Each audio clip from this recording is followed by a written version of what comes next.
ازدواج باید مثل آب خوردن باشه. اما زن حلال 1 میلیارد پول میخواد، زنا زن حرام مفتیه، یه چیزم میدن. واقعا مشکل درست شده.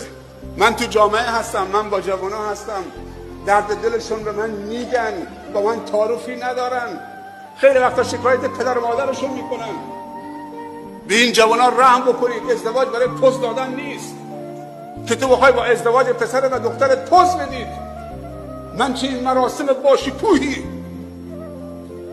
دختر و پسر ما ماشین نیستن، حیوان نیستن، مال نیستن که قیمت براشون بذارید. اینا قیمت ندارن.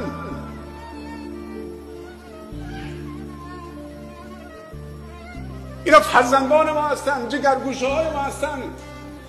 نه مهریه 100,000 تومان، نه 200,000 تومان، نه 500 میلیون، نه بز میخوای بخرید؟ این داماد تو فردا بابای نوه تو میشه. انسان همینجور داره در تکامل اسلامی شکل میگیره. اول کودک بودی، بعد نوجوان، بعد جوان، بعد مرد شدی، ازدواج کردی، بعد پدر شدی و بچه دار شدن. تو داری تکامل انسانی رو طی میکنید. بعد وقتی پدر بزرگ شدید، فرزند تو ازدواج کرد، بچه به دنیا آورد، تو میشی پدر بزرگ. داماد تو حکم پسر تو رو داره.